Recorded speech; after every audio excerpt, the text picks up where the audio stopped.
Vamos a ir empezando respetando la puntualidad de las personas que entraron justo a la hora. A ver, vamos a poner esto acá.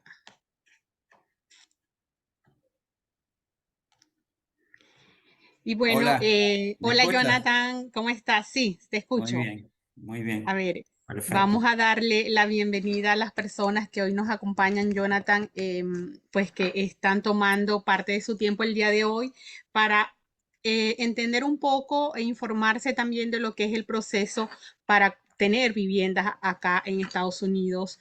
Yo soy un ejemplo o un caso de lo que debemos transitar nosotros los inmigrantes para poder tener una casa acá en Estados Unidos, los errores que podemos cometer, y justamente esto es algo que queremos trabajar el día de hoy, Jonathan y yo, de que el camino de todos ustedes sea un camino más fácil y que justamente no cometan esos errores que usualmente cometemos. El día de hoy me está acompañando Jonathan.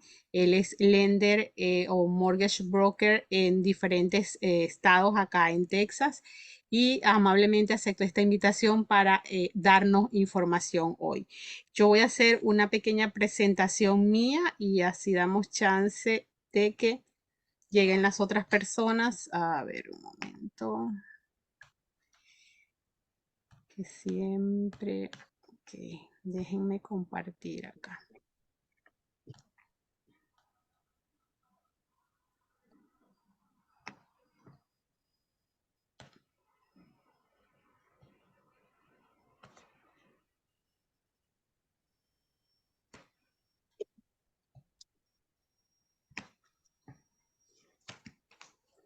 Bueno, creo que todos los que están acá o la mayoría me conocen. Mi nombre es Karina Chacín.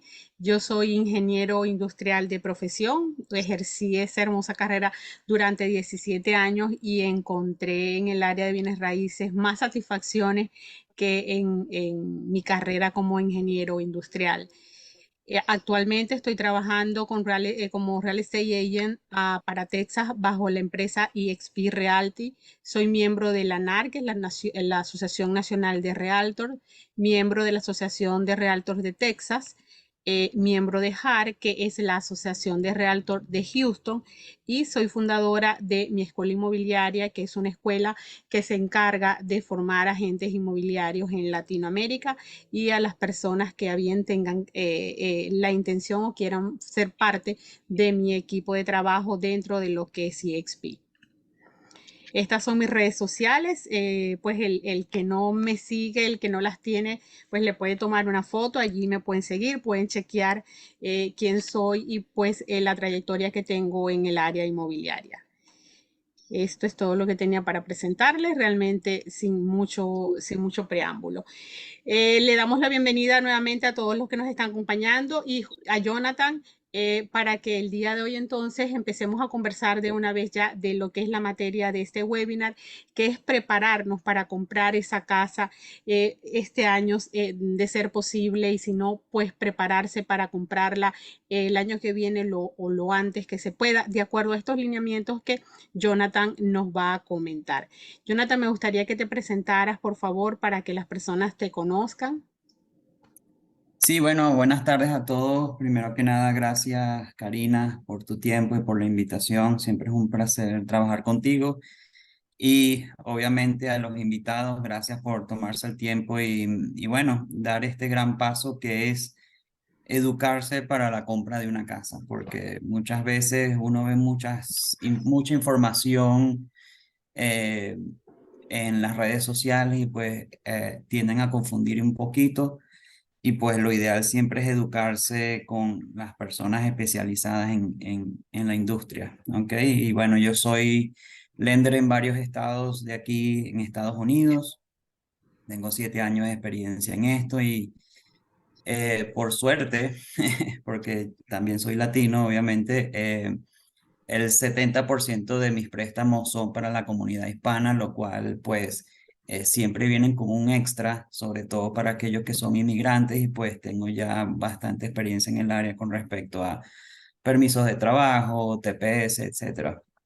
Em, Y bueno, una de las cositas que quiero compartir con ustedes es que, como dije, están dando ya un primer gran paso, ¿ok? Que es educarse porque es un proceso que puede parecer complejo, ¿ok? Pero si cuentan con la asesoría adecuada, pues no tienen por qué tener problemas al momento de aplicar, ¿ok? Voy a compartir con ustedes unas plantillas para irles orientando en cómo funciona el proceso. Sí, Eh, si me das un chancecito, que se me olvidó, vamos a sí, trabajar claro, con una sesión de preguntas y respuestas. Si quieren, las van dejando en el chat. Yo luego las voy leyendo para que Jonathan nos vaya respondiendo. Yo también tengo algunas preguntas acá que me han hecho. Entonces, bueno, pueden ir preparando en la medida que Jonathan vaya conversando. Si se les presenta alguna duda, ir escribiendo para que luego las revisemos, ¿no? Y acotar a un detalle, el proceso de compra como tal es un proceso que yo lo divido en tres partes que son muy sencillas. La primera parte es tomar la decisión de querer comprar esa vivienda y contactarme, en este caso a mí como su agente inmobiliario, por supuesto, para que empecemos el proceso. Luego la segunda parte sería esto justamente, que es lo que vamos a hacer, que es donde ustedes tienen que ponerle bastante empeño para poder lograr el objetivo. Y la tercera parte, ni se preocupen porque es la parte más bonita, es empezar a buscar las casas y hacer todo el proceso de presentar una oferta y ni se preocupen porque justamente esa es la parte donde yo me encargo. Así que en estos tres pasos que tenemos en lo que es el proceso de compra, uno de lo más importante, porque es el que puede ser un poquito más largo y más delicado, es justamente lo que Jonathan nos va a compartir el día de hoy. Jonathan. perfecto, gracias Karina. Bueno, voy a compartir por acá unas diapositivas para orientarlos en todo esto, ¿ok? ¿Pueden ver la pantalla? Sí, sí se ve. Sí, Sí, ok, perfecto. Bueno, primero que nada, cuando se trata de un primer comprador, obviamente hay mucha información que no saben las personas, ¿ok? Y es muy importante porque cualquier detalle en este tipo de proceso es fundamental, ¿ok? Y puede determinar incluso el resultado del mismo, ¿ok? Em, Como les mencioné anteriormente, yo soy Mortgage Loan Officer, ¿ok? Con licencia en varios estados, em, lo cual me da a mí la oportunidad de tramitar los préstamos para los primeros compradores, ¿ok? Y bueno, mucha gente al momento de incluso pensar en cómo es el proceso de la casa, pues surgen muchísimas preguntas, ¿ok? Sobre todo nuevamente siendo inmigrante, ¿ok? Y bueno, como ven, ¿pueden ver la diapositiva? sí. Sí, Sí, sí. ok, perfecto. Como pueden ver allí, pues esa es en parte algunas de las preguntas que surgen al momento de aplicar, ¿ok? Porque como dije, hay muchísimas. Entonces voy a repasar con ustedes algunas de ellas y si alguno de ustedes tiene alguna en particular, por favor, no duden en detenerme y hacer la pregunta, ¿ok? Bueno, la primera, obviamente se trata de cuánto tengo que poner de inicial y eso es muy importante, ¿ok? Porque cuando se es primer comprador, ¿ok? Siempre se da el beneficio de dar el pago mínimo, que es un 3,5 o un 3% dependiendo del programa, que es lo que aquí llamamos como el pago de down payment, ¿ok? O inicial. Dependiendo del programa, ese pago puede variar, ¿ok? Y obviamente dependiendo del precio de la propiedad, ese monto puede subir o bajar. Cuando la gente me dice, Jonathan, ¿cuántos serían los pagos mensuales para una casa de tanto? Mira, muchas veces es difícil porque en el proceso de precalificación entran muchos factores que son fundamentales al momento de hacer ese cálculo, ¿ok? Entre ellos es la tasa de interés, entre ellos es la propiedad, porque no todas las propiedades asisten incluso en la misma comunidad, nunca van a ser iguales al momento de pagar el préstamo mes a mes. Primero por las dimensiones de las casas, el seguro de la casa, la tasa de interés, obviamente, y los taxes de la propiedad. Entonces, ¿cuál es la mejor manera de saber estos pagos? Bueno, la mejor manera es aplicando, donde yo pueda ver en mis sistemas, plasmar todos los números junto con sus documentos y hacer el análisis, ¿ok? Obviamente, ya cuando ustedes estén precalificados, Karina los va a ayudar a buscar una casa y en ese momento ella me dirá, Jonathan, mis clientes quieren saber el pago mensual en esta casa. Como ya yo tengo toda esa información, ya yo puedo ser más específico y decirles, ok, para esa casa el pago mensual va a ser tanto, ¿ok? Em, Otra de las preguntas que siempre surge mucho es el tiempo en Estados Unidos, ¿ok? Solo tengo 12 meses trabajando en Estados Unidos, pues igual pueden aplicar. Siempre y cuando tengan un documento de autorización de empleo, pueden aplicar. Y para aplicar para un préstamo de casa se necesitan 2 años de historial de empleo. Pero si tú solo tienes un año aquí, se puede utilizar como historial el empleo que tú tenías en Venezuela, en México, en Colombia, de donde tú vengas, ¿ok? Eso es simplemente para complementar el historial. No va a importar cuánto ganabas en ese empleo anteriormente, sino simplemente para cubrir lo que es el historial de empleo, que es un requisito para aplicar para un préstamo. Em, Otra de las preguntas que, bueno, esto ya es un poquito yendo más allá, pero ¿qué pasa si no tengo papeles en regla? Aún se puede calificar, ¿ok? Claro, estos serían programas no tradicionales y al no ser no tradicionales, pues son un poquito más costosos. Pero hay una gran diversidad de programas que se ajusta al perfil del cliente, ¿ok? Tengan o no tengan documentos, siempre hay oportunidades, es simplemente hacer el análisis bajo ese cliente y ver para qué programa se adapta. ¿Ok? ¿Cómo es el proceso del préstamo? Esto es muy, muy importante. Hay personas que empiezan a ver casas y luego es que aplican el préstamo. ¿Ok?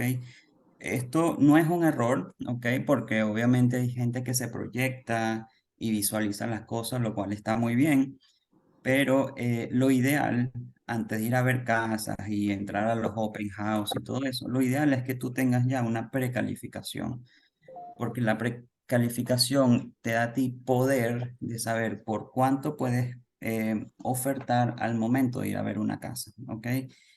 Cuando ustedes aplican, ¿ok? Yo les hago el análisis y les voy a entregar a ustedes y a Karina una carta de precalificación. Con esa carta, ustedes van a agendar un día de recorrido para ver las casas y Karina los va a indicar qué es lo que tienen que hacer. Y al momento que lleguen a la casa y si les gusta la casa, ya Karina tiene en su mano la carta de precalificación para ofertar por esa propiedad. ¿Ok?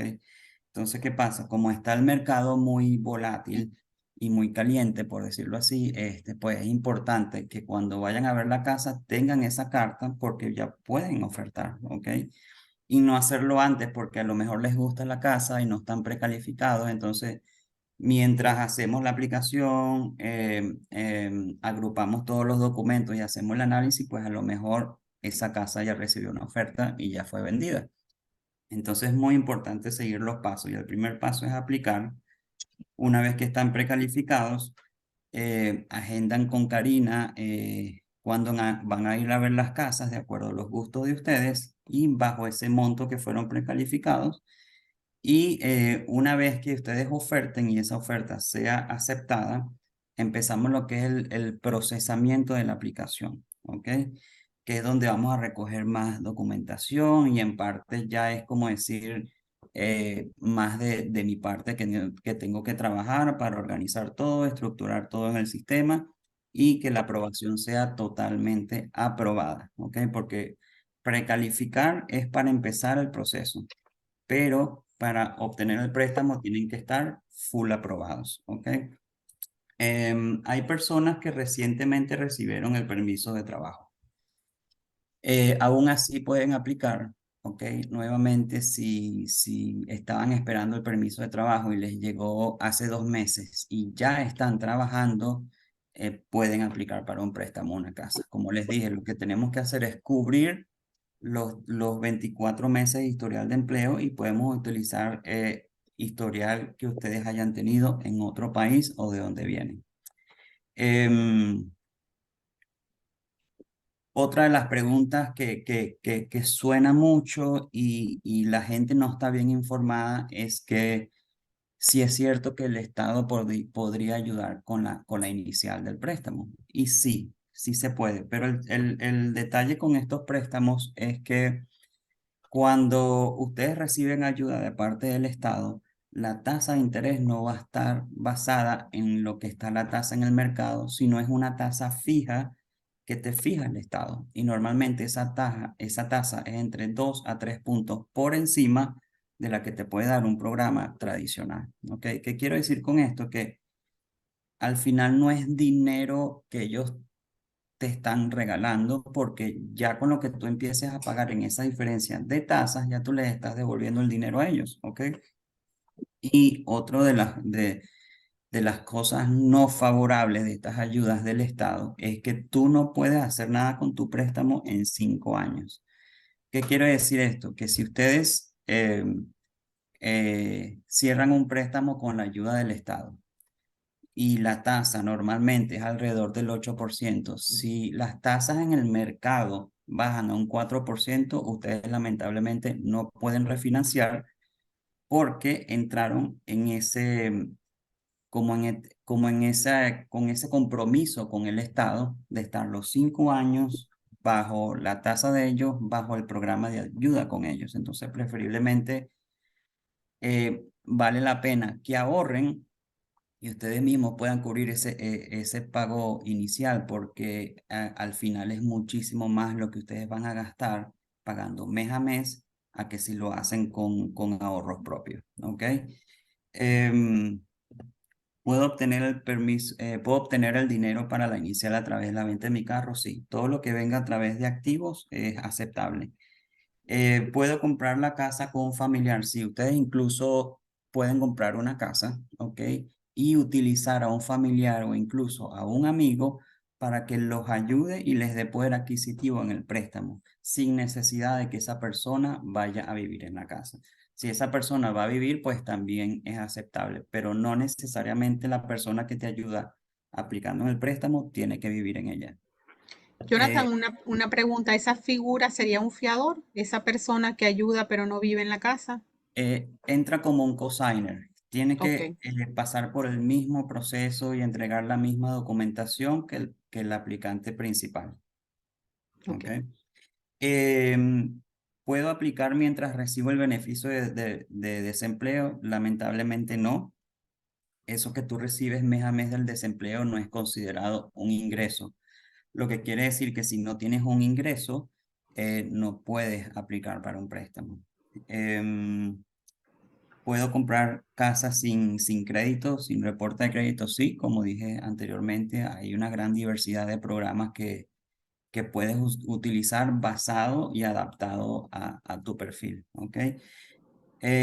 Tengo muchas deudas, ¿puedo calificar para la compra de la casa? Sí, o sea, el hecho que tengas muchas deudas no quiere decir que se esté arruinado o tengas un obstáculo para aplicar. O sea, puedes tener 5 tarjetas de crédito y 2 préstamos personales, pero los has manejado bien, has pagado a tiempo, lo cual eso no te impide aplicar para un préstamo.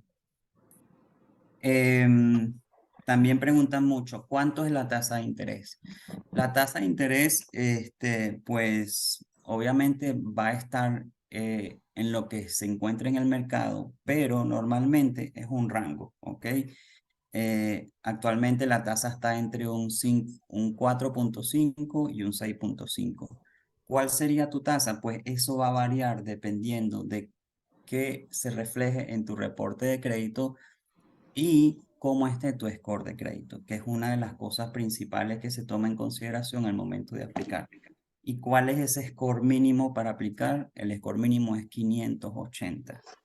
Si ese score está por debajo de 580, no quiere decir que no califiques, porque hay maneras donde se puede hacer una simulación de crédito y hacer que tu score suba y pase o esté por encima del score calificable, ¿ok? Em, Bueno, son muchísimas preguntas. No sé si alguno de ustedes tiene alguna en particular que quiera hacer. Sí, Jonathan, acá tenemos una de José. Dice, ¿qué tasa están utilizando ustedes? Y después que se compra la casa, ¿cuándo se puede refinanciar?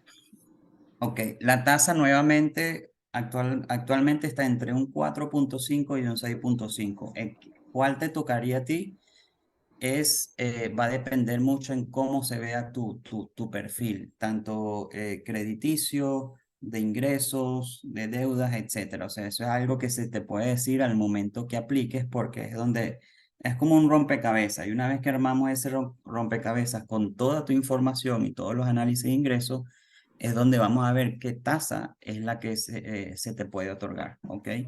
Y con respecto a refinanciar, dependiendo del programa. Hay dos programas que son, como decir, los tradicionales y los más utilizados, que es un FHA y un convencional. Con un programa FHA tú tienes que esperar al menos 120 días para poder refinanciar, ¿ok? Con un programa convencional, incluso a los 2 meses, tú puedes refinanciar, ¿ok? Y no hay ningún tipo de penalidad si tú quieres refinanciar antes de los 2 años, antes de los 3 años, antes de los 5 años, o sea, eso lo puedes hacer en cualquier momento y obviamente el proceso es mucho más económico y a veces hasta no tienes que pagar nada para refinanciar. ¿Por qué? Porque primero no tienes que dar down payment, los gastos de cierres o administrativos los puede cubrir el lender o la misma compañía de título. En estos casos no entra la figura de realtor, ni el realtor de venta, ni el realtor de compra, entonces prácticamente los gastos son mínimos, ¿ok? Mi recomendación es siempre refinanciar cuando al menos se baje un punto. Un punto en este mercado puede ser unos $300 y si ustedes sacan la cuenta, $300, $300 por 12 meses son 3.600 al año que se están ahorrando. Por 30 años son $108.000 que se estarían ahorrando. Menos de un punto no vale la pena refinanciar porque los números, o sea, a nivel matemáticos, no valen la pena. ¿Ok? Eh, Jonathan, hay otras preguntas, pero yo creo que podemos avanzar un poquito porque tu presentación no es muy larga y las sí, chequeamos. claro. Sí, Ok. claro. A mí me gustaría que aclararas un poquito para la audiencia, por favor, qué es esto de los puntos, o sea, cómo es esto de bajar los puntos. Un poquito más de detalle allí, Jonathan, por favor. Cuando te refieres a bajar los puntos, ¿a qué puntos te refieres? A lo que estabas comentando ahorita, que para refinanciar hay que esperar, Oh, sí, claro. Ujú. Sí, claro. Bueno, supongamos que alguien compre una casa con una tasa de 6%, ¿ok? Y el pago mensual vamos a colocar 2.500, ¿ok? ¿Pueden ver mi calculadora también? Ah, no, la calculadora ¿No? no se ve. Ok. Bueno, supongamos que están pagando 2.500 mes a mes, ¿ok? Em, Cuando yo digo que vale la pena refinanciar es cuando baje un punto, es porque, o sea, si sacamos la cuenta, ok, normalmente un punto pueden ser incluso de 300 a $500 de diferencia, ok. Si ustedes utilizan esos 300 o $500 eh, que se estarían ahorrando al mes al momento de refinanciar, al año lo que se estarían ahorrando sería $3.600, ok. Em, Refinanciar por medio punto sería alrededor de unos $130, lo cual es dinero, ¿ok? Este, pero a nivel de proceso no es recomendable porque acuérdense que además de que las tasas varían, el precio de las propiedades también varían. Entonces, el momento de refinanciar tiene que ser bien estudiado porque no solo es las tasas, sino en cuánto ha cambiado el valor de la propiedad, ¿ok? Ok. Em, Nuevamente, refinanciar es mucho más económico, no se necesitan inspecciones, no se necesitan realtors, no se necesita down payment. Y nuevamente, para un programa FHA se puede refinanciar después de los 120 días y con un programa convencional realmente no existe un tiempo mínimo. Incluso al mes o a los 2 meses ustedes pueden refinanciar. Normalmente las tasas, para contarles un poquito sobre las tasas, eh, ha sido un tema muy, muy fuerte últimamente, pero las tasas hoy en día están realmente normales en comparación a años atrás. ¿Por qué digo esto? Porque antes que llegara COVID, las tasas estaban alrededor de más o menos lo que están hoy. ¿Qué pasó? Que llegó COVID y pues la industria, digamos que se asustó. ¿Por qué? Porque mucha gente empezó a perder empleos, este, o sea, pasó de todo y se temía que llegara una recesión bastante fuerte. Entonces, la industria lo que hizo fue bajar las tasas. ¿Qué pasa? Esas personas que vienen averiguando y averiguando y estando interesadas en un préstamo en los últimos 2 años, pues vieron que de repente las tasas subieron muchísimo. Cuando COVID las tasas estaban en 2,8, 3% y hasta un 2,5. Hoy en día están en 4,5 en adelante, pero porque ya todo regresó a la normalidad. Una vez el presidente de Estados Unidos dijo que se levantaban todas las restricciones por COVID, todo empezó a agarrar fuerza otra vez y a llegar a lo que estaba anteriormente. Claro, a finales del año pasado sí las tasas estaban bastante altas, llegó a estar hasta un 7%. Hoy en día está prácticamente un punto menos, pero las tasas siempre van a subir durante todo el año. Esta es una época bastante caliente. ¿Por qué? Porque mucha gente espera a diciembre, que recibe bonos y comisiones, para agarrar ese dinero y utilizarlo como un down payment. Pero también está la gente que es self-employed y está esperando hacer los taxes para recibir algo en retorno o utilizar los taxes como forma de ingreso. Todo aquel que es self-employed o empleado independiente, el análisis de ingresos se hace a través de las declaraciones de los taxes y se deben de utilizar por lo general dos declaraciones de taxes. Es decir, si ustedes van a aplicar hoy, ustedes aún pueden utilizar los taxes del 2020 y 2021 o pueden utilizar los del 2021 y 2022. ¿Ok? ¿Qué recomiendo yo aquí? Pues ver cuál de los dos los beneficia más. Hay gente que dice, mira, Jonathan, yo los taxes del 2022 van a estar mejor que los del 2020. Entonces utilizamos la combinación 21-22 y no 20-21. Pero claro, eso es algo que uno se da cuenta al momento de hacer el análisis de ingresos y todo eso. ¿Ok? Entonces, bueno, siguiendo adelante, o sea, ¿cómo empiezan ustedes el proceso? Bueno, primero que nada, ya empezaron, porque lo importante es educarse. Nuevamente, y lamentablemente a veces hay gente que pasa por procesos muy estresantes y se desmoralizan y se frustran porque no les informaron y no los educaron bien al momento de hacer el proceso. Y ya ustedes están empezando con un buen pie, ¿ok? Pero para empezar el proceso como tal, pues lo primero que deben de hacer es aplicar y enviar una serie de documentos, ¿ok? Estos documentos pueden variar dependiendo del perfil de la persona, ¿ok? La aplicación hoy en día, pues en comparación hace unos años atrás, todo es digital, todo es a través de internet, o sea, no necesitan ir a un banco, reunirse, firmar 20 papeles, no. Hoy en día todo es a través de un website, un portal, así como lo ven en la pantalla, ¿ok? Que lo único que tienen que hacer es ingresar su email y ahí empiezan a hacerles una serie de preguntas y que puede tomar unos 5 o 7 minutos y es información sobre dónde viven, nombre completo, fecha de nacimiento, Social Security, en qué trabajan, etcétera.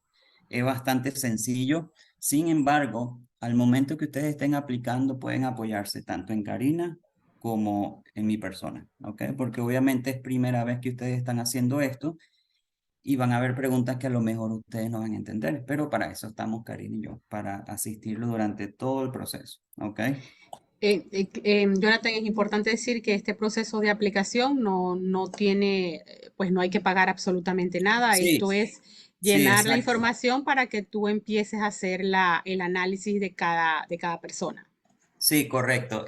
Todo esto, eh, incluso de principio a fin, cierren o no cierren el préstamo, ustedes no tienen que pagarme nada a mí por el análisis, por el trabajo, no. Eso no es pago, ¿ok? Así que siéntanse libres de hacer preguntas. A veces hay gente que me dice, Jonathan, que sé que es un poquito tonto, pero ¿será que debo hacer esto? Cualquier pregunta no es tonta porque antes de yo sacar mi licencia y empezar en esta industria hace 8 9 años, hay muchas cosas que yo no tenía idea, ¿me entiendes? Entonces van a surgir muchísimas preguntas, como no tienen idea. Ahorita lo están viendo así por encima, pero a medida que ustedes se van metiendo un poquito en el proceso, van surgiendo preguntas que a ustedes no se les ocurrió anteriormente. Así que nunca duden en consultarle o a Karina o a mí cualquier pregunta que tengan, porque eso puede ser determinante también al momento de aplicar. ¿Ok? Em, bueno, hay dos perfiles que realmente son los que mandan, por decirlo así, al momento de aplicar para un préstamo. Y es el que es empleado, es decir, que trabaja para una compañía y le entregan sus préstamos o recibos de pago y le deducen sus taxes. Eso es lo que se llama employed aquí en Estados Unidos o empleado. Y está la figura del self-employed, que es el empleado independiente. Eh, Como personas así que trabajen como driver, deliveries, utilizando las aplicaciones móviles, o puede ser alguien que sea incluso un arquitecto o que trabaje por proyecto y una constructora le pague por proyecto, cosas así, pero que no tenga que cumplir un horario ni le deduzcan taxes, ¿ok? En la figura de self-employed también entran los dueños de compañías, aquellos que tienen corporation, LLC, partnership, ese tipo de empleo, ¿ok? Entonces, básicamente lo que necesito de parte de un empleado es un ID, normalmente es la licencia de conducir, seguro social y esas tres letras que aparecen allí, EAD, es el Employment Authorization Document, que es el permiso de trabajo que recibe el inmigrante, ¿ok? Estos permisos de trabajo tienen categorías, perdón, existen hasta 130, perdón, ah, ya va. Tranquilo. Uy.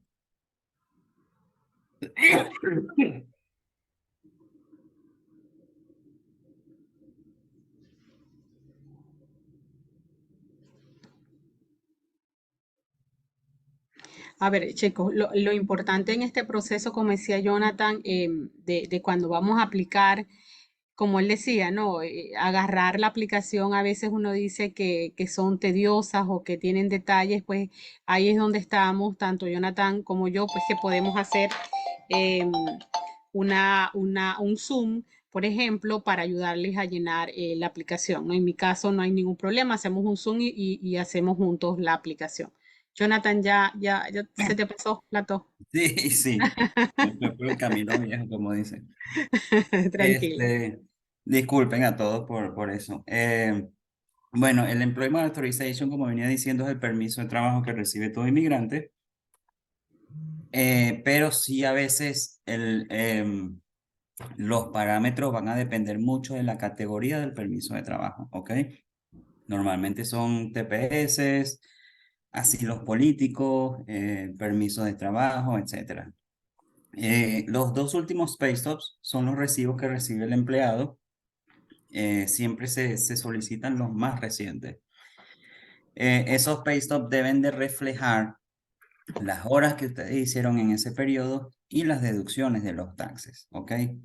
Si alguno de ustedes tiene al menos 2 años en el mismo empleo, a ustedes se les puede considerar, además del pago por hora, todo lo que sea overtime, comisiones, bonos o cualquier otro tipo de ingreso.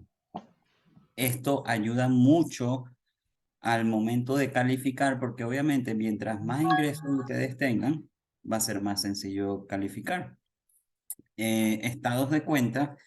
Los estados de cuenta deben de reflejar al menos un monto que pueda cubrir el down payment. y los W2 y las declaraciones de los taxes, ¿ok? Para self-employed es casi lo mismo, ¿ok?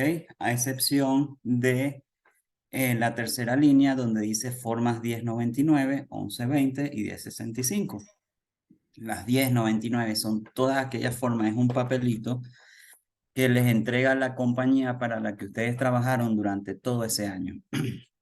Uno de los claros ejemplos es la gente que trabaja como driver o hace deliveries. Todo lo que reciben de parte de Uber, de Instacart, de Favor, de DoorDash, esos son 1099, ¿ok? Las 1120 son para personas que crearon su propia compañía como corporación y la 1065 es cuando tienen una compañía, pero no son 100% propietarios de esa compañía, ¿ok? Y obviamente los dos estados de cuenta con fondos para cubrir el down payment.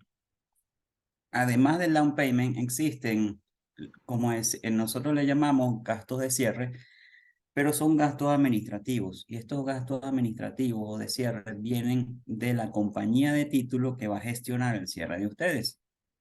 Que entra allí reservas del Estado, reservas del seguro de la propiedad, y obviamente los fees que ellos cobran por su servicio. Este, y con ellos mismos es cuando ustedes van a firmar el día del cierre o el día final, cuando ya todo está aprobado, ustedes se dirigen a la compañía de título y es con ellos con quienes van a firmar, ¿ok? Y Jonathan, bueno, me gustaría ver si aquí nos pasamos un momentico, por ejemplo, los costos de cierre, alrededor de qué monto serían o qué porcentaje sí, bueno, los gastos de cierre van de un 2,5 a un 6%, ¿ok? del precio Eh, de la casa, ¿correcto? sí, puede variar porque obviamente cada compañía de título tiene sus propios fees, sus propios precios, pero va entre ese rango, entre un 2,5 y un 6% del costo de la propiedad. Ok, otra pregunta que me gustaría que aclaráramos acá, cuando se tiene W2, ¿hay que esperar igual los 2 años de taxes para poder comprar? O No, ese, no, supongamos que ustedes llegaron en octubre del año pasado. O mejor dicho, sí, supongamos que ustedes recibieron el permiso de trabajo en octubre del año pasado y empezaron a trabajar en noviembre. Ya allí, con un solo pay stop o 30 días de pay stop, ya yo puedo trabajar en un préstamo, ¿ok? Porque en los taxes pueden ser utilizados cuando es W2, cuando esa persona que está aplicando tiene un historial como self-employed. Si yo, por ejemplo, todo el 2022 y hasta la actualidad he sido empleado, pero en el 2021 yo era self-employed como driver, yo tengo que mostrar mis taxes porque allí es donde va a estar reflejado que yo trabajé como self-employed, ¿ok? Pero no siempre es necesario las declaraciones de los taxes. Van a ser en va a ser por algo muy específico que se les solicite los taxes, pero el hecho que no hayan hecho una declaración aún no quiere decir que no puedan calificar. este es en el caso de las personas que trabajan para una empresa y que Exacto. cumplen por lo menos, que cumplen 40 horas de trabajo semanal, como Sí, mínimo. sí, correcto. Para ser considerado full time necesitan hacer 40 horas semanales. No puede ser 38, no puede ser 37, no, tiene que ser obligatoriamente 40 horas. Cuando es por debajo de 40 horas, eso es considerado part-time o medio tiempo. Y para considerar el medio tiempo necesitan 2 años de historial con ese mismo empleo como part-time. Entonces ahí varía un poquito la cosa, ¿ok? Pero para hacer con W2, no importa que tengas un mes en ese trabajo, pero si estás cumpliendo las 40 horas semanales, no hay ningún problema, ¿ok? ¿Alguna otra pregunta, Karina? No, las hacemos ahorita lo que ya estemos terminando Ok. la presentación. Bueno, como dije, el primer paso es aplicar, luego es recoger esos documentos que mencioné anteriormente. Cuando yo recibo todo, ¿ok?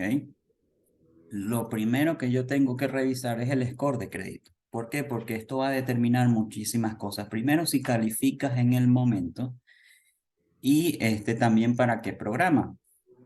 Porque, como les mencioné anteriormente, existe el programa FHA y el programa convencional. El programa FHA, el mínimo score es 580, ¿ok? Y un programa convencional, el mínimo score es 620. Pero, ¿qué pasa? Que yo puedo tener un score de 620, pero no me va a beneficiar ir con un programa convencional porque todo va a ser más costoso.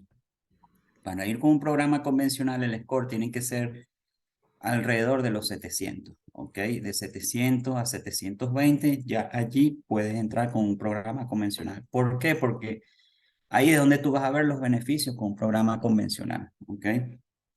¿Qué pasa? FHA se ajusta a las personas que tienen un score por debajo de 700, ¿ok? Porque le da mejores números, le da mejores costos, le da mejores tasas, etcétera. Cuando me dicen qué programa es mejor, pues al momento de aplicar, el mejor programa va a ser el que se adapte a ti y te dé mejores beneficios. Pero en términos generales, siempre el programa convencional es mejor porque primero puedes refinanciar más rápido. Segundo, siempre es un poco menos costoso. Tercero, no pagas por adelantado el mortgage insurance. El mortgage insurance es un seguro del préstamo, ¿ok? Ese seguro del préstamo es para proteger a ustedes y también al banco en caso de que ustedes no puedan seguir pagando el préstamo. Ese seguro los va a cubrir, ¿ok? Convencional no necesita ese pago por adelantado. FHA sí. Entonces, por eso FHA siempre tiende a ser un poquito más costoso. Y lo bueno de convencional es que a partir del año 11 ese pago del seguro del préstamo se elimina, ¿ok? Por ejemplo, si ese seguro eran $150, ustedes se van a ahorrar 1.820, $1.800 al año y faltando unos 20 años, eso sería $36.000 que ustedes se estarían ahorrando, ¿ok? Esto solo sucede en un programa convencional. A partir del año 11 se elimina ese pago de tu pago mensual del préstamo. Y ese pago mensual del préstamo incluye principal, interés del préstamo, incluye el seguro de la casa, incluye el seguro del préstamo, los taxes de la propiedad y el HOA. El HOA es el Homeowner Association o como bien se conoce en español como un condominio, ¿ok? Aunque no todas las comunidades y todas las casas tienen ese condominio, ¿ok? Entonces, claro, si ustedes venían pagando 2.800 y le quitaron $250 de mortgage insurance porque ya llegaron al año 11, pues ustedes empiezan a partir de ahí pagando un poco menos, ¿ok? Entonces, en términos generales, convencional siempre va a ser un mejor programa, pero al momento de aplicar, pues puede ser uno o el otro, dependiendo del score, ¿ok? Jonathan, en cuanto a la tasa, al down payment en ambos programas, ¿cuánto es para FHA y cuánto es para el convencional? Para FHA es un 3.5, es un poquito más elevado que convencional. Convencional es un 3%. Ok. ¿Ok? Em, ¿Qué pasa si al momento de correr el crédito ustedes tienen 540 de score? Pues miren, al momento que ustedes entran en un proceso, si no es el momento o no le dan los números, pues se pueden ir preparando, ¿ok? Pueden hacerlo a corto plazo, a mediano plazo, a largo plazo, o sea, no quiere decir o sea, no se desmoralicen si por casualidad el score de ustedes es bajo, porque eso es algo que se puede arreglar, ¿ok? Yo teniendo el reporte de crédito, yo puedo hacer simulaciones de crédito y las puedo hacer a corto plazo, es decir, teniendo un resultado en 3 meses, a mediano plazo 6 meses y a largo plazo sería un año, ¿ok? Entonces, el hecho de que no tengan el score mínimo no quiere decir que no van a calificar, porque eso es algo que se puede arreglar. ¿Cómo se arregla? Bueno, haciendo ese análisis y simulación de crédito, ¿ok? Otra de las cosas cuando se trata de crédito, mucha gente piensa a veces que dice, bueno, yo tengo tres tarjetas de crédito y un préstamo personal. Voy a pagar todo eso para aplicar. En parte es bueno porque salen de deudas, ¿ok?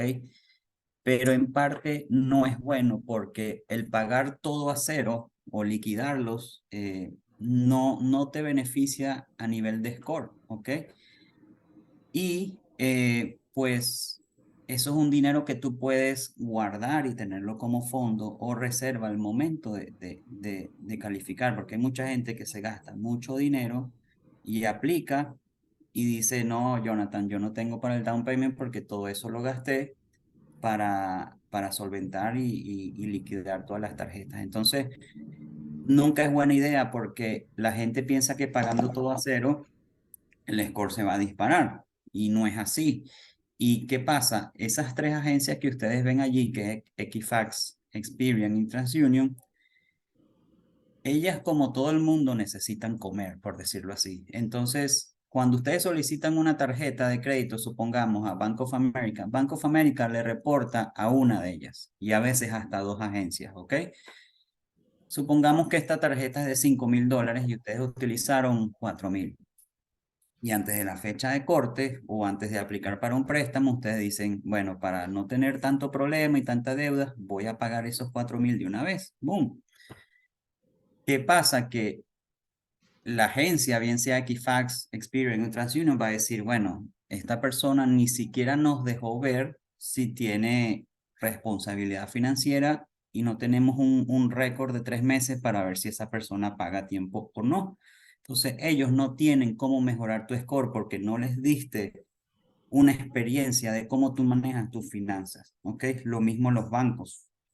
Eh, si tú le solicitas una tarjeta y la pagas a los 30 días completa, no te van a subir el score porque no están viendo ningún tipo de actividad donde tú veas que sí hiciste el pago mínimo mes a mes y que incluso pagaste el pago mínimo y un poquito más, pero ese pago, esa transición debe ser mínimo de 3 meses.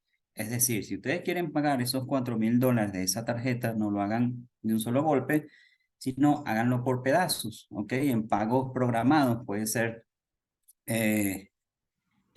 300 un día, 400 al otro mes, 500 al otro mes, pero nunca paguen todo por completo porque primero están desembolsillando mucho dinero en un solo momento. Y segundo, pues se quedan cortos de reservas y a nivel de score no va a hacer ningún efecto. Entonces siempre es preferible al menos pagar una deuda en 3 meses, ¿ok? Y no hacerla en un solo pago. Eh, Jonathan, esto quiere decir que el sistema financiero de acá de Estados Unidos nos lleva a que vivamos con deudas, digamos, correcto, diciéndolo coloquialmente, ¿no? Aquí el correcto. punto sería lo buen deudor que podamos ser, o sea, es tener las deudas, pero saberlas pagar para que ellos le podamos demostrar que vamos a ser unos buenos deudores a la hora de que nos presten el dinero. Sería Sí, un análisis, digamos que sencillo. sí, efectivamente, el crédito es la carta de presentación de cada individuo aquí en Estados Unidos, bien sea ciudadano, residente, inmigrante, eso sí funciona igual para todos. Entonces, si tú mantienes un buen score y eres responsable con tus deudas y no tienes pagos tarde y no tienes collection, no vas a tener problemas, ¿ok? Ahora, ya que toco el tema de collections, el hecho que tengan collection no quiere decir que no puedan aplicar para un préstamo, ¿ok? Hay collections que afectan el score, obviamente, pero te va a afectar al momento. Supongamos que hace 2 años yo no pude pagar una tarjeta o se me olvidó pagarla y pues el banco decidió no seguir insistiendo conmigo y esa cuenta pasa a un colector. Eso es lo Un que colector. llamaríamos el collection, una deuda que tengo antigua que no pagué por, a veces hasta por desconocimiento, ¿no? Sí, exacto, exacto. Entonces, para que sepan por qué pasa una deuda o compromiso financiero a un colector, es porque por una u otra razón, bien sea eh, em, porque puede ser también que hayan tenido un accidente en un carro y ese carro le hayan dado pérdida total y no se haya resuelto el caso, eso pasa también a collection. Este, o sea, a veces es como que culpa del cliente y a veces no es culpa del cliente, ¿ok? Por eso también es muy bueno saber qué tiene uno en el reporte de crédito. Pero las deudas pasan a colección cuando después de cierto tiempo, supongamos el banco o la persona que te prestó o la compañía que te prestó dinero para pagar carro, etcétera, no recibió los pagos. Entonces, después de normalmente es de 3 a 4 meses. Si al tercer mes no se han recibido los pagos, esa cuenta pasa a un colector y el colector le dice al banco, ¿sabes qué? Tranquilo, yo me encargo, yo le cobro al cliente lo que te debe. Pueden hacer un plan de pagos también con ese colector y hasta se puede negociar, ¿ok? Pero nuevamente un collection, si un collection no te impide aplicar para un préstamo de casa, ¿ok? Eh, Algo que veo mucho en los reportes de crédito también son los collection médicos. Los collection médicos, obviamente, al momento de que a ti te aparece un collection de cualquiera que sea la industria, te va a afectar el crédito, pero al momento de aplicar para una casa, el collection médico no se toma en consideración. Nosotros lo excluimos, al igual que los collection de utilities. Los utilities son agua, luz, internet, cosas así. Si por una u otra razón ustedes tienen un collection con una compañía de luz o una compañía de agua, de teléfono, ese collection tampoco va a ser considerado. Lo que se van a tomar en cuenta en la aplicación como riesgo son los collection de tarjetas de créditos, de préstamos de vehículos y de préstamos personales. ¿Ok? Pero en eso podemos ir más a fondo. Una vez que yo tenga el reporte de ustedes, yo lo puedo compartir y les dejo saber si hay algo en lo que deban tomar acción o deban acomodar, etcétera. Incluso como dice Karina, a veces hay cosas que ni la gente sabe que tiene allí. ¿Ok? Em, Existen mucho las aplicaciones que muestran el score. Está Credit Karma, está, bueno, hay un montón de aplicaciones donde te muestran el score y muchas veces me dicen, Jonathan, ¿cómo es posible que tú corres el crédito y te salió en 710 y a mí me venía saliendo en 750? Bueno, el hecho es que para el score que ustedes ven en esas aplicaciones, tanto en las mismas aplicaciones de banco o en las aplicaciones de Experian, TransUnion, Equifax o Credit Karma, son scores generales, ¿ok? Como ven en la pantalla, hay un score básicamente para cada industria. Cuando ustedes van a solicitar un préstamo de un carro, es un reporte diferente y es un score diferente. Lo mismo para solicitar una tarjeta de crédito, el reporte va a ser diferente al de la casa, al del vehículo, al de préstamos personales, etcétera. Entonces, ¿qué pasa? Cuando se aplica para un préstamo de casa, obviamente un préstamo de casa normalmente es un monto más elevado que el préstamo de un vehículo, por lo tanto hay más riesgo. Entonces, el reporte de crédito es más profundo, ¿ok? Y al ser más profundo, siempre el puntaje es un poquito menor al que ustedes ven en sus aplicaciones. Y un claro ejemplo, por ejemplo, la aplicación de Experian te desglosa, ¿ok? Tu score general y el score por cada industria. Como ven allí, el score general en esta persona era 643 y para casa es 604. ¿Ok? Entonces esas son cosas que la gente a veces no sabe, porque el score que ustedes ven en las aplicaciones es el general, pero nuevamente para cada industria el score es diferente. ¿Ok? Em, bueno, una vez que ustedes aplican y yo corro el reporte de crédito, viene algo que es muy importante y obviamente es lógica que ustedes tienen que tener un ingreso bastante elevado para cubrir los gastos que tienen en otro lado. Como ven en la pantalla, tiene que haber una balanza entre la deuda y el ingreso. ¿Ok? ¿Qué tipo de deuda se considera en el préstamo de una casa? Ahí no va a entrar ni internet, ni Netflix, ni luz, ni agua, ni seguro médico, ni seguro de vehículo, no. Cuando digo que se van a considerar las deudas, es solo las deudas que aparecen activas en el reporte de crédito, ¿ok?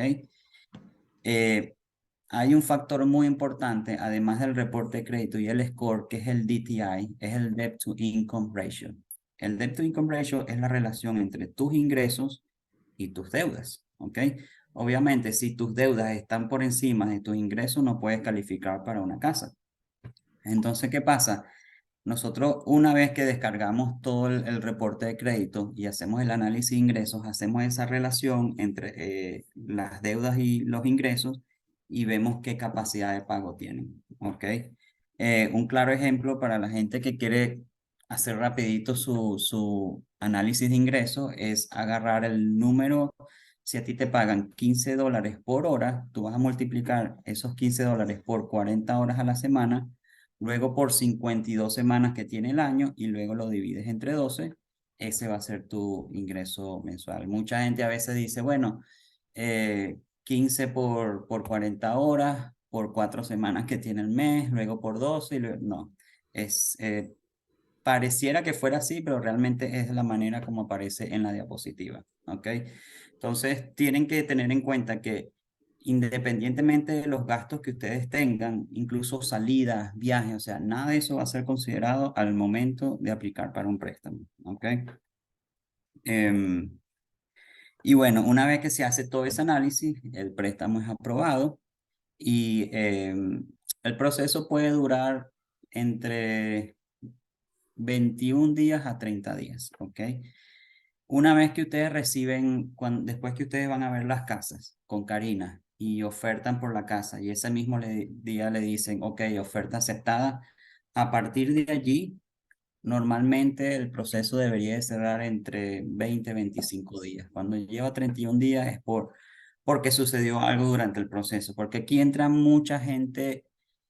Aquí se involucran muchas cosas y no es solo Karina y no solo soy yo, es compañía de inspección, es la compañía de título, la compañía de seguros, entonces hay mucha gente que trabajan, como decir, detrás de las cámaras en este proceso y pues a veces puede ser un poquito complejo al momento de obtener respuesta de alguna de esas entidades, ¿ok?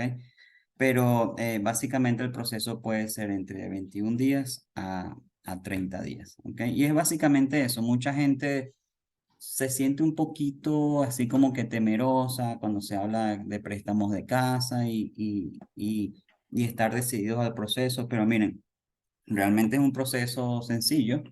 Este, involucra muchos documentos, sí, pero si están con la gente indicada, pues el proceso va a ser placentero y no debería tener problema alguno, ¿ok?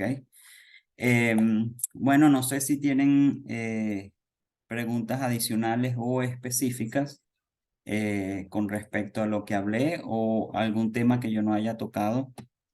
Jonathan, sí, aquí vamos a hacer las preguntas que teníamos. Habíamos quedado en que hace Andrea, ¿cuál es el promedio típico de años de crédito? Mira, el score de crédito, como allí les mostré, existen varias agencias, ¿ok? No todas las agencias reportan igual. A veces yo he corrido reportes de crédito donde solo me aparece un solo score, ¿ok? Puede ser de Equifax, TransUnion, Experian, cualquiera de ellos. Con un solo score es suficiente, pero normalmente para que alguien tenga un historial de crédito y se pueda reflejar un score, puede ser entre 3 a 6 meses. Eso va a depender de la actividad que esa persona le dé. Normalmente empiezan por una tarjeta de crédito. Tener cuenta bancaria nada más no te va a ayudar. Sí te va a ayudar en tu reporte, pero no a disparar o a reflejar un score de crédito, ¿ok? Para que un score de crédito aparezca, tienes que tener, como decir, como lo mencionó Karina, una deuda de algo. Puede ser un vehículo, puede ser una tarjeta de crédito, un préstamo personal, etcétera. Lo más rápido y lo más conveniente siempre son tarjetas de crédito. ¿Por qué? Porque es algo que tú le puedes dar mucha actividad y hacer que el score te aparezca más rápido y te suba más rápido, ¿ok? Nuevamente el Jonathan, ejemplo. sí, sí, Dime. disculpa, termina. Nuevamente el ejemplo, si sacan una tarjeta de 4.000 y gastaron $200, al menos paguen el pago mínimo y un poquito más y utilícenla no bastante, pero sí al menos unas 4 o 5 veces al mes mínimo y hagan sus pagos, ¿ok? Hagan sus pagos a tiempo. Además del pago mínimo, como dije, pueden agregar un poquito más, puede ser incluso hasta $1 más hace la diferencia, ¿ok? Porque la persona va a decir, ah, bueno, no solo nos paga lo mínimo, sino que da un poquito más y créame que eso ayuda a que el score se dispare, ¿ok? Obviamente, si el balance son $100 y el pago mínimo son 25 y ustedes dan 40 en vez de $26, pues obviamente va a beneficiar mucho más. Y yo creo que Andrea se refería también a la parte del tiempo para el crédito, si es a 30 años, si a 15 O años, al crédito, al préstamo. ujú, yo creo Sí, que sí. bueno, mira, Andrea, lo tradicional son 30 años, ¿ok? Pero incluso hay de 5, 10, 15, 25 años también. Obviamente, lo que sea más corto, el pago mensual, a pesar de que la tasa de interés va a ser muchísimo más baja, el pago mensual va a ser más elevado, ¿ok? Porque claro, si tú recortas el tiempo pagando esa deuda que tú tienes con el banco, pues es más lo que tú tienes que pagar para solventar esa deuda. Sin embargo, si tú optas por un programa de 30 años y tú quieres amortizar la deuda, tú también lo puedes hacer. Si tu pago mensual del préstamo son 2.500, tú puedes agregar 500 más cada mes y eso hace que obviamente se reduzca la deuda y obviamente se reduzca la vida del préstamo porque estás recortando el principal. Entonces, en vez de 30 años, a lo mejor terminas pagando tu préstamo en 27 años, 26 años, 25 años, dependiendo de qué monto vayas amortizando mes a mes. Jonathan, en ese caso de la amortización del capital, ¿hay alguna penalización o algún No, momento a partir del cual se puede empezar a hacer no hay amortizar? penalidad, no hay penalidad alguna. Eso normalmente sucede con programas que no son tradicionales, ¿ok? Ok. Eh, que es como mencioné anteriormente, los programas no tradicionales requieren de menos documentos, menos información del cliente, pero obviamente siempre son más costosos e incluye penalidades en ellos. Ok, aquí nos pregunta Mari, dice, ¿cuál es el score mínimo de crédito para aplicar que no logre, ajá, que no logro escuchar? Oh, sí, no, no te El preocupes. score mínimo de crédito. ¿De parte de quién la pregunta? Mari Rafa.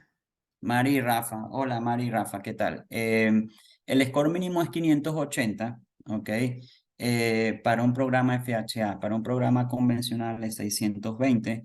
Como mencioné anteriormente, si ustedes por casualidad tienen un score por debajo de los 580, es decir, que no califiquen ni para uno ni para el otro, nosotros también hacemos simulación de crédito para ayudarlos a subir ese score, ¿ok? Puede ser incluso en menos de un mes podemos obtener esos resultados, pero también a 3 meses, 6 meses, un año, de manera que a medida que vamos arreglando ese score, por otra parte, ustedes se vayan preparando de mejor manera para el préstamo. O sea que si no les da si no tienen ese mínimo de 580, tú también los puedes ayudar a qué estrategias hacer para subirlo en el Sí, en menor tiempo posible. sí, fíjense algo, y esto es algo tanto importante como muy delicado, ¿ok? Cuando hablo delicado es porque incluye información personal y financiera de parte del cliente. Eh, yo siempre recomiendo, hay mucha información en las redes sociales sobre gente que hace reparaciones de crédito, pero si ustedes averiguan sobre esa persona, ninguna tiene una licencia en mortgage ni nada de eso. Entonces es un poco riesgoso, al menos que ustedes conozcan a esta persona, ¿ok? Y digo que es riesgoso porque eh, yo en lo particular, que tengo licencia en varios estados, yo siempre estoy siendo, como decir, monitoreado, ¿ok? Y toda esa información que ustedes me envían a mí, pues está bien protegida. Si tú vas a alguien que viste, por ejemplo, en Facebook o en Instagram y le dices, hey, yo quiero reparar mi crédito, tú tienes que enviarles a ellos licencia de conducir, tarjeta de seguro social, tu dirección y tu reporte de crédito. O sea, básicamente allí tienen todo de tu parte, lo cual es un poco riesgoso porque eh, de ahí es donde vienen la clonación de tarjetas, el robo de identidad. Entonces, tienen que tener cuidado al momento que hacen eso porque eso puede suceder. ¿Ok? Esperemos que no suceda con ninguno de ustedes. Pero nuevamente, si lo van a hacer, tiene que ser con alguien que ustedes conozcan o yo mismo se los puedo hacer y además de eso es algo que nosotros no vamos a cobrar por hacer ese servicio, ¿ok? Se cierre o no se cierre el préstamo, eso es otra cosa que nosotros no cobramos en lo absoluto. Ok. Nos pregunta Daines, ¿cómo preparar anticipadamente tu historial crediticio para solicitar un crédito de vivienda? Ok. Bueno, primero que nada, si no tienes, si aún no tienes un historial de crédito, empieza por abrir una cuenta bancaria y solicitar una tarjeta de crédito, ¿ok? Nuevamente trata de usarla al menos 4 o 5 veces al mes, sea un monto de los que sea que vayas a una panadería, al supermercado, al cine, eh, combustible, eh, pero si todas esas compras que tú hiciste sumaron unos $200, paga siempre esos $200 3 días antes de la fecha de corte y les explico por qué. Al momento que ustedes reciben una tarjeta de crédito, a ustedes le dicen, bueno, la fecha de corte para que tú hagas los pagos es el 28 de febrero. ¿Qué pasa? Si tú haces el pago el 28 de febrero, ese pago se va a procesar 2 días después. Normalmente toma 48 horas. Y si por casualidad tú haces ese pago un jueves, a ti se te va a reflejar un viernes, un lunes, lo cual tienes viernes, sábado, domingo y lunes. El cuarto día fue que se te viene a reflejar ese pago. ¿Por qué? Porque además de que tarda 48 horas en procesar ese pago y reflejarse, tienes un fin de semana de por medio y para los bancos, sábado y domingo es off. No cuenta como business days. Entonces, ¿qué le sugiero yo a la gente? Que cada vez que vaya a pagar una tarjeta, si es el 28 de febrero la fecha de corte, que la pague unos 3 días antes. Si hay un fin de semana de por medio, entonces saquen la cuenta. En vez de pagarlo un jueves, es preferible que lo paguen un miércoles o un martes, de manera que no llegue tarde, a, de manera que no se procese tarde el pago. Catherine nos pregunta, hola, ¿cómo puedo comprar una casa con mi hermano y una amiga? O sea, serían 3 personas. Sí, fíjate que independientemente de que ellos supongan, ¿quién pregunta, perdón? Catherine, Catherine, hola Catherine. Supongamos que tú eres la única que va a vivir en la casa, ¿ok? Tu hermano y tu amiga aún pueden entrar al préstamo como co-signers o co-borrowers también se les llama, para ayudarte a darte como que ese poder adquisitivo al momento de adquirir una vivienda. No importa el número de personas, no importa si es un familiar o si es un amigo, o si es un cuñado, si es un hijo incluso, este, no importa el número de personas, obviamente siempre al haber más personas va a haber más poder adquisitivo porque van a haber más ingresos involucrados. Ahora, algo muy, muy importante, ¿ustedes aún ven mi pantalla? ah, no, ya no. Ok, déjame compartirla rapidito, porque cuando entran 2 personas mínimo, Así ok, sean parejas, el caso que sí, vas a poner, 2 personas así sean parejas. sí, ¿ven mi pantalla? Ahora sí, Ok, supongamos que Andrea aplica, ¿verdad?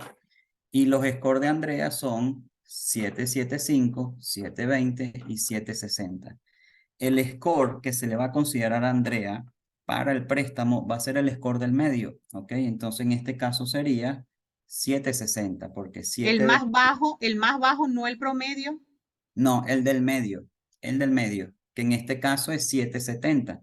El más bajo sería 720 y el más Ok, alto sería 775. Entonces ok. el score para considerarse en el préstamo va a ser 760. Ahora, ¿qué pasa cuando ya entran más de uno en el préstamo? Y aquí es un poquito a veces también lo que le conviene al comprador, porque a lo mejor Andrea tiene esos scores, pero alguien más entra en la aplicación con Andrea y los scores de esa persona son 601, 602 y 603. ¿Qué pasa? Que cuando son dos o más personas, el score que se va a considerar va a ser el del medio más bajo de todos los involucrados. Es decir, así Andrea tenga todo por encima de 700, la otra persona tiene 61, 6203, el score para esa aplicación de préstamo va a 6602. Entonces, es bueno saber también cómo viene la otra persona, porque a lo mejor en este ejemplo que estoy dando con Andrea, entonces a lo mejor a Andrea no le conviene involucrar a esa persona porque no va a ser la misma tasa de interés ni los mismos beneficios con un score definitivo de 760 a un score de 602. Entonces esas son cosas que hay que evaluar también. Obviamente, como dije, también se les puede hacer una simulación de crédito e impulsar ese crédito para que estés más alto, pero es importante saber cómo tienen las otras personas y cómo manejan su reporte de crédito. En este caso, quizás las tres personas lo harían para complementar los ingresos, Jonathan. O sea, quizás ahí el tema es que no llegan a un ingreso X y lo que están buscando es que entre las personas llegar a ese monto o un monto estimado, pues que piensan que es el necesario. Sí, mira, pueden ser pueden haber varios escenarios, ¿ok? El primer escenario es que simplemente las tres personas quieran comprar, quieran invertir y quieran vivir allí, ¿ok? El otro escenario es cuando se involucra a alguien adicional, es simplemente porque a lo mejor una sola persona no le da para comprar una casa de 300. Entonces, sí, a lo mejor esa persona le da para comprar algo de 240, pero esa persona quiere una casa con más habitaciones, con un patio más amplio, eh, con habitaciones adicionales, etcétera. Entonces, se agrega otra persona, porque obviamente al agregar más ingresos, porque fíjense, supongamos que tenemos a una persona calificada por una casa de 300.000 y el pago es 2.500. Un ejemplo. Y esa persona que calificó por esa casa, su ingreso mensual es de 4.000.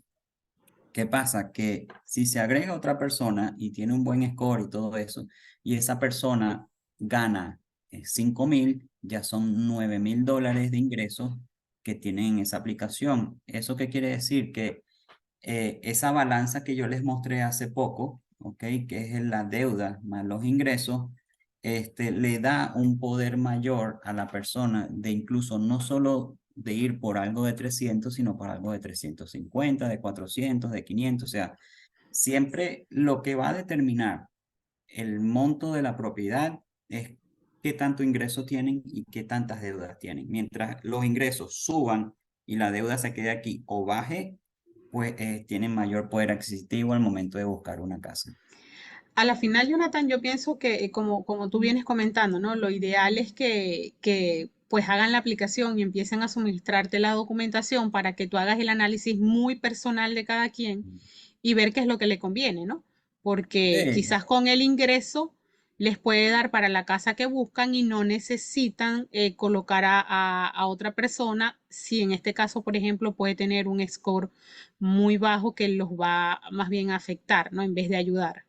sí, de hecho, Karina, ya que mencionas eso, esta mañana aplicó un señor y el señor me dice, aplique yo solo, pero ¿será que agregamos a mi esposa? Entonces yo lo que le dije fue, mira, vamos a hacer algo.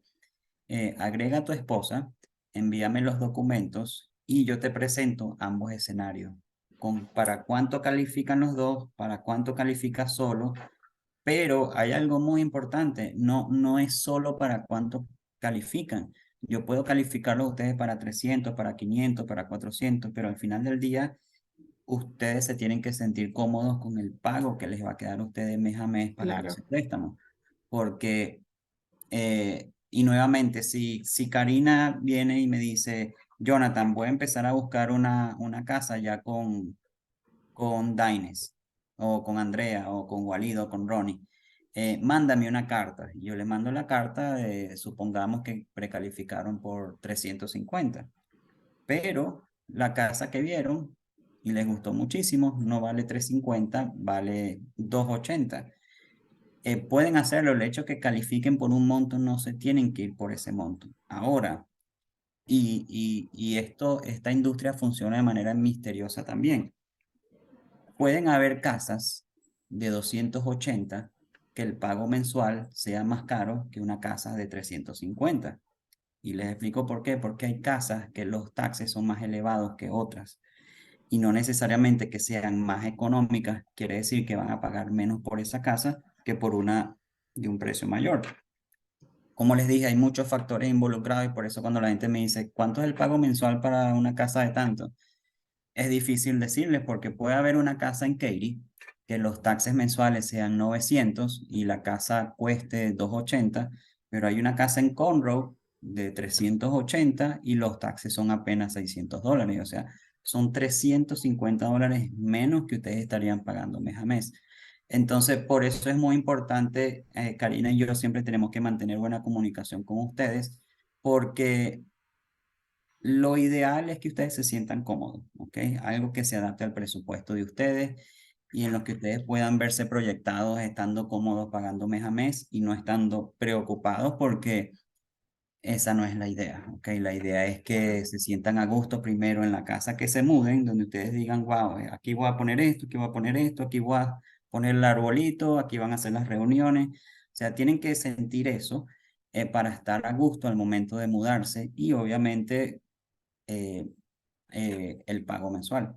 Claro. Y ese es uno de los factores que yo tomo en cuenta justo cuando estoy haciendo las búsquedas, pues cuáles son los Sí, taxes que se pagan de la propiedad, porque como tú dices, no podemos tener una propiedad de 280 en una comunidad que pueda pagar unos taxes alrededor del 4% y sí, podemos conseguir una casa de 300.000, quizás hasta más espaciosa y pague a la sí, final menos por ese crédito justamente porque los taxes también son menos. Entonces, bueno, es un ejercicio que en la búsqueda es uno de los parámetros que yo tomo sí, en cuenta, al igual que lo que es la asociación de propietarios, para poder orientar al cliente en cuál serían las mejores opciones.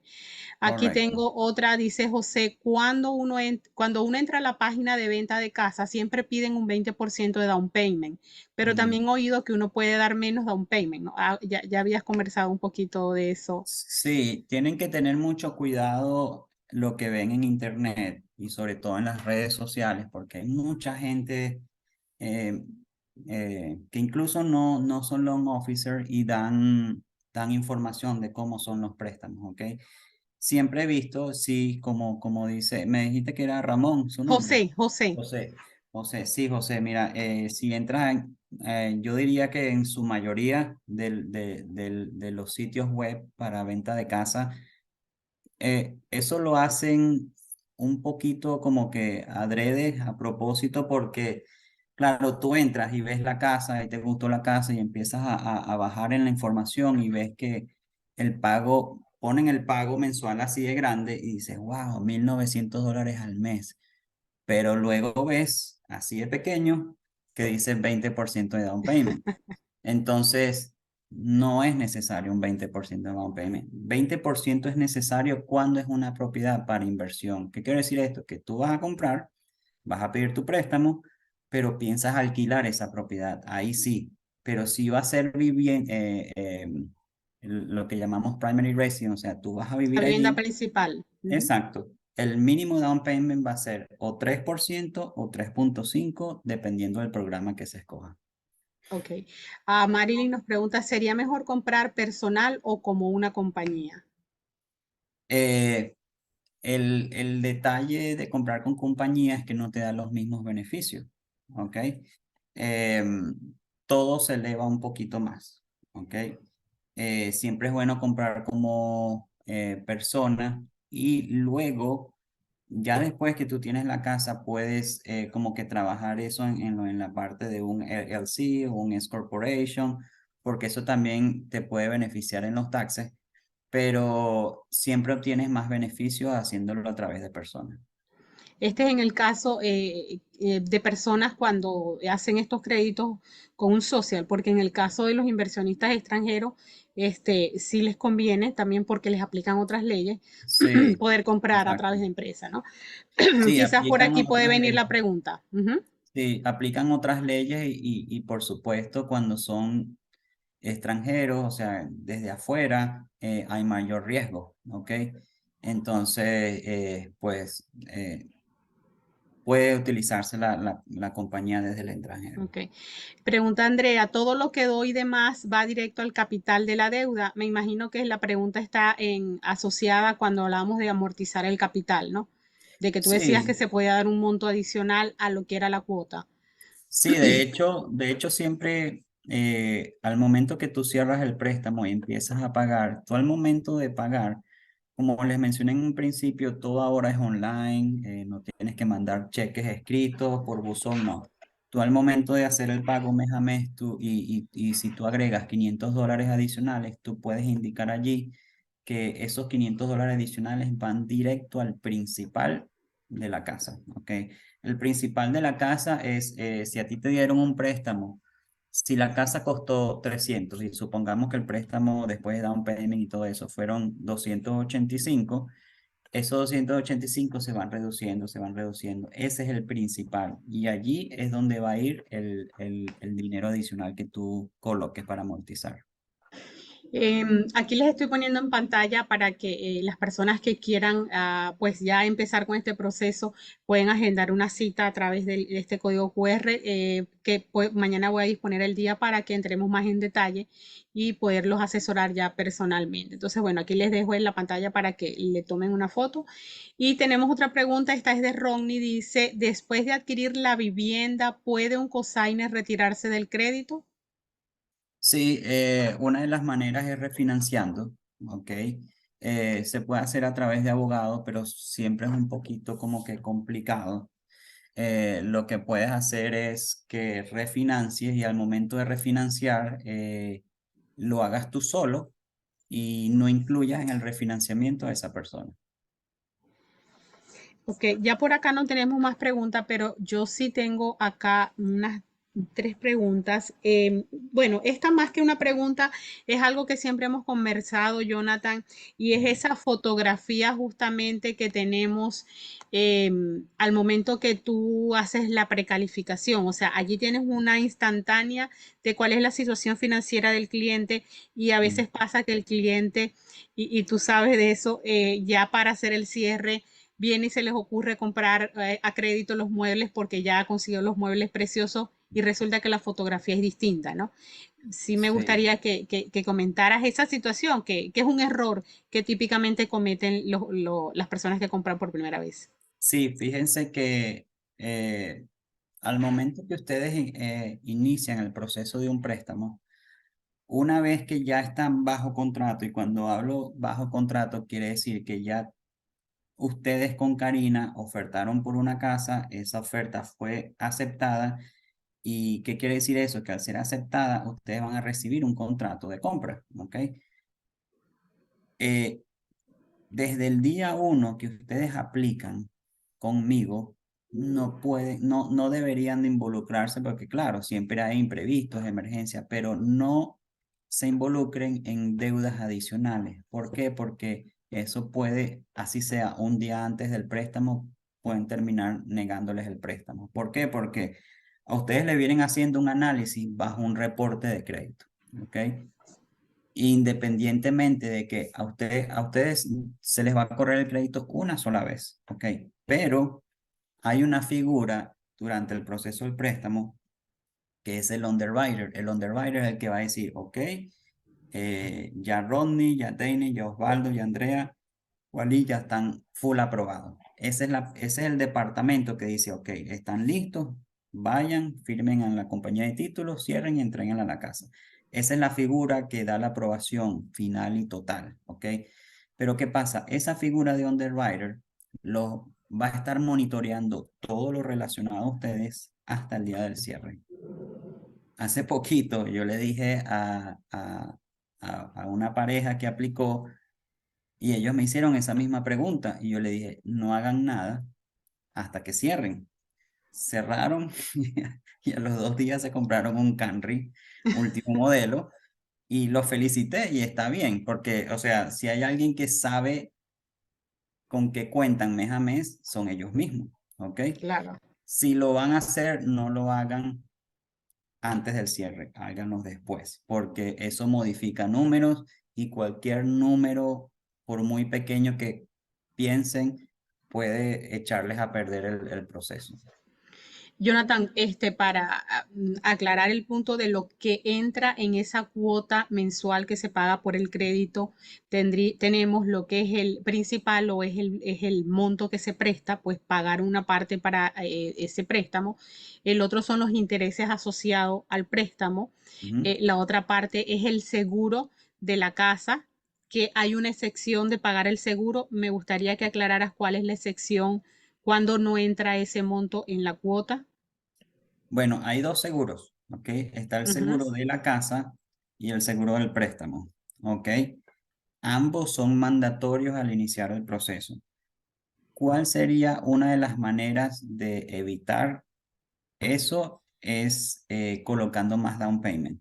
Y cuando hablo de colocar más down payment, en el caso de FHA tiene que ser hasta un 11% de down payment y en el caso de convencional igual, ¿ok? Porque recuerden que eh, el seguro del mortgage o del préstamo es para proteger a ambas partes, tanto al banco, a quien les da el dinero, como al cliente, ¿ok? Y ese seguro desde el día uno es mandatorio, ¿ok? Eh, ¿Cómo se elimina? Se elimina solo estando en un programa convencional, ¿ok? Estando con un programa, Cuál de los dos se elimina con el convencional? El seguro del seguro. el del mortgage, el del Ok, préstamo. el préstamo. Ujú. Pero el de la El de, casa sí va a estar siempre. Sí, sí, es mandatorio porque obviamente es también para proteger al cliente porque uno nunca sabe por algún acontecimiento inesperado, una inundación o Claro, incluso nevadas en sitios donde normalmente no neva y las tuberías se revientan y se cae el techo, cosas así. Eso es para proteger al cliente y a la propiedad, ¿ok? ok. Este, Claro, cada propiedad también va a tener un seguro diferente. Hay propiedades en Houston, sobre todo, hay propiedades que están en zona de inundación y hay otras que no están en zona de inundación. Aquellas que están en zona de inundación van a requerir un seguro adicional para cubrir catástrofes de inundación. ¿Ok? El seguro normal es simplemente para cubrir lo básico, así como cuando uno solicita un seguro para vehículo, tal cual, pero es mandatorio tener el seguro de la casa. Claro, y ese es otro factor también que yo verifico al momento de hacer las búsquedas, pues que la propiedad no esté en una zona de inundación, porque sabemos que Sí, además del problema que puede ocasionar eso, pues también está este crédito sí, adicional, y es un gasto este adicional, o pago, sea, el pago si tu adicional. pago mensual es 2.800 pero requiere de un seguro de inundación, ya no es 2.800 lo que vas a pagar mes a mes, sino un poco más. Entonces, a veces, pues, eh, es preferible siempre buscar en zonas que no estén en zona de inundación. Afectada, claro, Ojo, zona de inundación es una cosa, y bueno, Karina los puede ayudar en ese aspecto, es ciertas zonas de Houston. El hecho de que hace años, con el huracán Harvey, una casa se haya inundado, no quiere decir que esa casa esté en zona de inundación. Hay ciertas zonas que están calificadas como inundación. ¿Por qué? Porque incluso con una simple tormenta o una lluvia por 3 días se inundan, ¿ok? claro. Pero no necesariamente aquellas que se inundaron con un huracán están en zona de inundación como Sí, tal. sí, eso y eso es algo que uno ve en el MLS cuando cuando uno presenta el inmueble que está buscando, pues allí él se ve el mapa de si el inmueble está ubicado en alguna zona de Sí, inundación. Y lo correcto. otro que va en la cuota finalmente, que era lo que estamos hablando, era estos taxes asociados a la zona donde se está comprando el inmueble. Jonathan, Sí, ya para cerrar el webinar de hoy, me gustaría, como esto nos va a quedar grabado, eh, tengo muchos clientes que están rentados. Me pasó hace unas semanas atrás que te comenté de un cliente que hizo rompimiento del contrato de renta, ¿no? Y lo habíamos conversado tú y yo, o sea, lo delicado que es esto, para alguien que renta al momento de hacer la compra. Entonces sí me gustaría que nos dejaras claro acá este detalle, ¿no? Que puede afectar a futuro a un comprador. Sí, miren, quedar, pagar tarde en una tarjeta de crédito, en un préstamo de vehículo, en un préstamo personal, es nada al lado cuando se está tarde en pago de una renta. ¿Por qué? Porque obviamente están aplicando para un préstamo de casa y si el banco ve que ustedes no pueden pagar una renta a tiempo, pues mucho menos van a poder pagar un préstamo de casa a tiempo. Entonces, ¿qué pasa? Cuando se muestra, y eso es algo que aparece en el reporte de crédito, como les dije, el reporte de crédito es su carta de presentación en este país y todo va a salir allí. Si están tardes en tarjetas de crédito, en préstamo de vehículo, renta o incluso préstamos de casas en préstamos pasados, también van a salir allí. Y esos pagos tardes están en el reporte de crédito hasta 7 años. Entonces, eso afecta muchísimo porque eso es lo que llamamos una bandera roja al momento de dar un préstamo, porque si no pueden pagar renta, ¿cómo va a ser posible de que paguen el préstamo de una casa? ¿Ok? Entonces, todo lo relacionado a vivienda que estén tarde es bastante negativo al momento de aplicar. Tiene más peso, Sí, como tú dices, que muchísimo. alguna falla de pago que, por ejemplo, a la tarjeta o a a otra Sí, deuda que haya, ¿no? sí, porque el pago de la tarjeta obviamente es como algo negativo, pero no es de tanto peso. Pues es algo normal ver pagos tarde de tarjeta, pero en renta es algo muy, muy delicado. Ya. Bueno, Jonathan, a ver, déjame chequear, creo que no hay más preguntas por acá por el chat. Muchísimas gracias, Jonathan, por acompañarnos el día de hoy. Gracias a las personas que se quedaron hasta ahorita. De verdad, nos fuimos a 1 hora y media en el webinar, parece increíble. Pero bueno, quedamos a sus órdenes, tanto Jonathan como yo. Me pueden contactar, tienen mi teléfono. Entonces, bueno, quedamos ya atentos para una próxima reunión. Acuérdense de que mañana voy a tener disponible el día para atenderlos a ustedes en cualquier consulta que tengan. Y bueno, empezar un proceso de compra que si no es para este año, pues sería para el próximo, pero lo importante es empezar con buen pie y contar con Jonathan para que nos ayude a mejorar esas partes que debemos mejorar en todo el proceso. Así que buenas noches, gracias Jonathan. Estás muteado, Jonathan, te muteaste, te muteaste. Gracias, Ya, Karina. Nuevamente, muy agradecido por tu invitación. Siempre es un placer trabajar contigo. Y obviamente gracias a todos por asistir, por tomarse el tiempo, que yo sé que este país es trabajo, trabajo, trabajo y sí. pues, es muy poco lo que nos queda a veces para tomarnos un tiempito, sentarnos y pues hacer este tipo de cosas. Nuevamente gracias, espero que pasen buenas noches y como Karina les dijo, estamos a la orden y cualquier cosa pues nos pueden contactar. ¿Ok? Bueno, hasta luego, gracias a todos. Que tengan unas buenas noches, descansen y nos vemos en un próximo webinar. Hasta luego. Gracias, Karina. Bye bye. Gracias, Jonathan.